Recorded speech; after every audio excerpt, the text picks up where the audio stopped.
4 casques bleus ont été tués et 4 grièvement blessés mercredi dans le centre du Mali dans une attaque à engin explosif artisanal. Les attaques dans cette région sont quasi quotidiennes et de plus en plus meurtrières.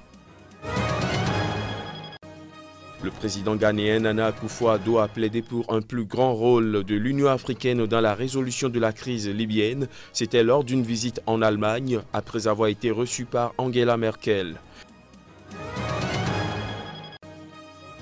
Et puis Recep Tayyip Erdogan poursuit sa tournée africaine. Il était mercredi à Nouakchott, la capitale mauritanienne, pour une visite de quelques heures. Il s'agit de la première visite d'un chef d'État turc en Mauritanie. Voilà pour les titres, bienvenue à tous. 4 casques bleus ont été tués et 4 grièvement blessés hier dans le centre du Mali. C'était lors d'une attaque à engin explosif artisanal visé par la création de la force du G5 Sahel. Les groupes djihadistes tentent depuis quelques semaines de la contrecarrer par des attaques quasi quotidiennes et de plus en plus meurtrières. Voici les images. Le bilan provisoire indique que 4 casques bleus ont trouvé la mort suite à l'explosion d'une mine ou d'un engin explosif lors du passage d'un véhicule de la force de la MINUSMA sur l'As Boni-Djointsa dans la région de Mopti. 4 autres soldats de la paix, grièvement blessés, ont été évacués. Cette attaque intervient au lendemain de la tragique mort de 6 soldats des forces armées maliennes qui ont été tués dans des conditions similaires dans la zone de Ségou, située dans le centre du pays. Par ailleurs, dans la nuit de mardi à mercredi, un terroriste a tué à Djointsa, toujours dans le centre du pays, un agent des eaux et forêts avec une arme à feu. Des zones entières du pays échappent encore au contrôle des forces maliennes et étrangères, régulièrement visées par des attaques. Depuis 2015, ces attaques se sont étendues au centre et au sud du Mali et le phénomène gagne les pays voisins. Directement visés par la lente montée en puissance de la force G5 Sahel aux confins du Mali, du Burkina Faso et du Niger, les groupes djihadistes tentent depuis quelques semaines de la contrecarrer par des attaques de plus en plus meurtrières. En bref, le président du Ghana, Nana Akufo-Addo, en visite en Allemagne, a été reçu par la chancelière allemande Angela Merkel lors d'une conférence de presse conjointe avec la chancelière allemande. Il a entre autres plaidé pour un plus grand rôle de l'Union africaine dans la résolution de la crise libyenne. Selon lui, l'Union africaine, qui devrait être le chef de file dans la recherche d'une solution en Libye, a été reléguée sur le banc de touche. Le chef de l'État ghanéen a également plaidé pour une réforme du Conseil de sécurité de l'ONU. On l'écoute. And the view that Ghana takes is that le Ghana est d'avis que l'Union africaine devrait être le chef de file dans la recherche d'une solution en Libye, mais elle a été reléguée sur le banc de touche.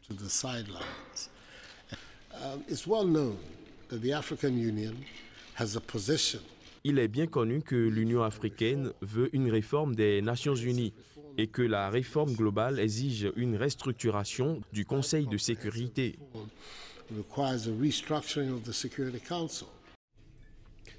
Recep Tayyip Erdogan poursuit sa tournée africaine. Le président turc était hier mercredi à Nouakchott, la capitale mauritanienne, pour une visite de quelques heures. Il s'agit là de la première visite d'un chef d'État turc en Mauritanie.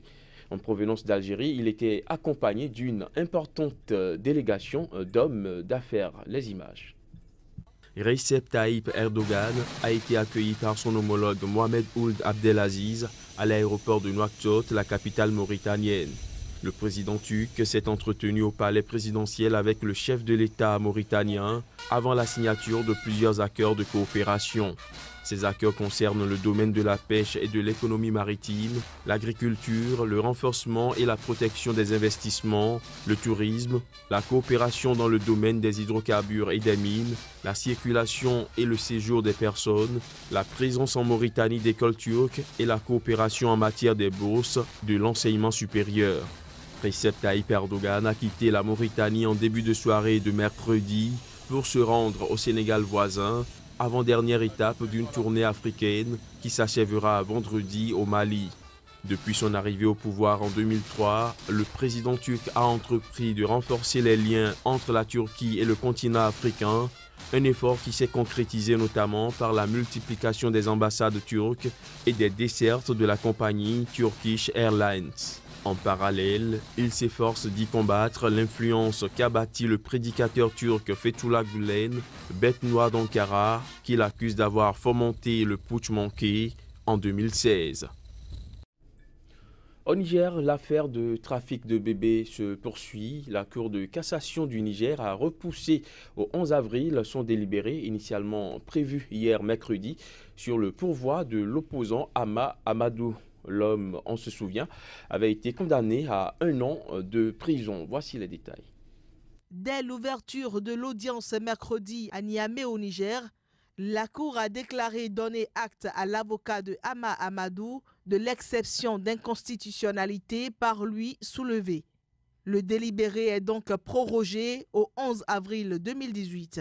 En effet, le 31 janvier, Souley Oumarou, l'avocat, avait soulevé devant cette cour une exception d'inconstitutionnalité après qu'elle eut décidé de ne pas statuer sur le pourvoi au motif notamment que l'opposant n'est pas encore incarcéré pour purger sa peine. L'avocat avait alors estimé que la loi visée par la Cour n'est pas conforme à la Constitution du Niger. Il lui a donc demandé de surseoir au jugement jusqu'à ce que la Cour constitutionnelle tranche. La Constitution nigérienne stipule que la décision de la Cour constitutionnelle doit intervenir dans un délai de 30 jours. L'ancien Premier ministre et ex-président du Parlement nigérien, Hama Amadou, avait été condamné par contumace à 1 an de prison en mars 2017 par la Cour d'appel pour recel d'enfants dans un trafic international de bébés. Ses avocats avaient décidé de se pourvoir en cassation. Si la Cour de cassation confirme sa condamnation, Hama Amadou risque de perdre son droit de se présenter à l'élection présidentielle de 2021. L'opposant dénonce un procès politique dans cette affaire qui empoisonne le climat politique nigérien depuis 3 ans. 28 ans déjà que le Bénin a mis en place les fondamentaux de sa démocratie à la sortie de la conférence nationale des forces vives de la nation. Quel usage le peuple béninois a fait des acquis de cette conférence? C'est pour répondre à cette question que le réseau Social Watch Bénin a convié différents acteurs pour une journée de réflexion. Je vous propose d'écouter quelques participants à cette rencontre. N'ayons pas peur de le dire, les vieux démons semblent être à nouveau de retour et le Bénin a encore plus que besoin de se réconcilier avec lui-même, car à travers les faits et gestes très peu glorieux dont se rendent coupables au quotidien décideurs et citoyens, on se rend simplement compte à nouveau, et ce de manière récurrente, que la haine triomphe de l'amour, le militarisme triomphe de la raison et la barbarie de la tolérance. C'est pourquoi je me dois de vous dire que l'heure de nous-mêmes a encore sonné. Vous avez toujours et vous aurez toujours des ouvriers de la 25e heure qui viendront confisquer tous vos acquis, quels que soient les garde-fous que vous mettez en place. Et la seule force pour résister à tout cela, c'est des êtres bien éduqués, désintéressés, qui aiment leur parti et qui acceptent de résister quoi que ça coûte. Et en ce qui me concerne, je me dis qu'il va falloir que nous nous revoyions, que nous nous retrouvions. Je ne sais pas dans quel forum, je ne sais pas quelle dénomination on va donner, mais il urge que l'on se retrouve pour réfléchir à nouveau sur notre manière de vivre ensemble. Et nous le savons désormais. Quand nous voulons voter dans ce pays, nous votons pour chasser quelqu'un. Nous ne votons pas pour élire un nouveau venu. Et on est surpris d'avoir un président qu'on n'attendait pas. Vous voyez? Alors, quand on a voté, tout le monde est content. Ça s'est bien passé. Eh bien, on se réjouit plus de l'échec de l'indésirable que du succès de l'intrus. nous sommes sortis de la conférence des forces vives de la nation comme nous étions rentrés, avec le même état d'esprit. Ce journal se poursuit et nous sommes cette fois-ci au Nigeria où l'épidémie de la fièvre hémorragique à virus Lassa continue de faire des victimes. 72 morts au total ont été déjà recensés depuis le début de cette année dans 18 États de ce pays. Reportage. L'heure est grave. Le nombre de cas confirmés pendant ces 2 mois dépasse déjà le nombre total de cas confirmés pendant toute l'année 2017. Le NCDC établit le nombre de cas confirmés à 317 pour le début de 2018 contre 143 sur l'ensemble de 2017. Un record inégalé dans le pays. Le virus a été détecté dans 18 des 36 États du Nigeria, mais il a été confirmé en grande partie dans l'État d'Edo au sud, une région endémique du virus. Dans l'État d'Edo, il existe un centre spécialisé pour la fièvre de Lassa, le seul avec celui de Lagos dans tout le Nigeria. Le gouverneur d'Edo a débloqué des fonds pour acheter du matériel de sécurité et des équipements de dialyse, mais la majorité des cas se trouvent dans des zones rurales et reculées, ce qui complique la détection. La fièvre de Lassa, une infection virale appartenant à la même famille de virus que Ebola, sévit au Nigeria, en Guinée, au Libéria et en Sierra Leone de manière endémique.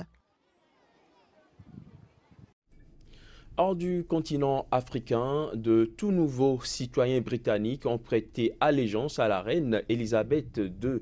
Ils viennent désormais grossir le rang des ressortissants de l'Union européenne qui espèrent assurer ainsi leur avenir au Royaume-Uni après le Brexit. En effet, Londres et Bruxelles ont conclu un accord préliminaire au mois de décembre dernier pour garantir les droits d'environ 3 millions de citoyens européens vivant au Royaume-Uni et d'1 million d'émigrés britanniques dans l'Union européenne. Reportage. Aujourd'hui, Almudena va devenir une citoyenne britannique. C'est l'aboutissement d'un processus entamé il y a plusieurs mois pour cette mère de famille d'origine espagnole. Et même si elle vit à Londres depuis près de 20 ans, ce n'est qu'après le vote du Brexit qu'elle a entrepris la démarche de naturalisation. Jusqu'au référendum, je n'avais jamais pensé à prendre la citoyenneté britannique. En tant qu'Européenne, je me sentais très à l'aise ici. Mais maintenant, avec toute cette incertitude et vu qu'on ne sait pas vraiment où vont les choses, j'ai pensé qu'il valait mieux que je devienne britannique. Comme elle, de nombreux ressortissants de l'Union européenne ont décidé de franchir le pas. Car même si le Royaume-Uni a conclu un accord préliminaire avec Bruxelles qui garantit le droit des quelques 3 millions de citoyens européens sur son territoire, beaucoup se méfient. Résultat, plus de 38 000 Européens ont demandé la nationalité britannique en 2017 contre seulement 15 000 en 2016. Je connais une dame qui s'est installée ici dans les années 70. Elle est française et l'an dernier, elle a décidé de prendre la nationalité britannique à cause du Brexit. Beaucoup de gens le font pour la même raison. Pour obtenir le précieux passeport, les candidats doivent justifier d'au moins 5 ans de présence au Royaume-Uni et passer un test de culture britannique. Les futurs citoyens doivent ensuite valider leur démarche en participant à une petite cérémonie à la mairie de leur quartier. 1 heure pendant laquelle ils devront jurer allégeance à la reine, s'engager à respecter les valeurs démocratiques du pays ou encore chanter le célèbre hymne God Save the Queen. Dans cette pièce, tout autour de moi, il y avait des gens de toutes les origines. Et c'est ce que j'aime en Grande-Bretagne. C'est un pays très accueillant, surtout à Londres. Et je pense que c'est ce qu'on a vu aujourd'hui.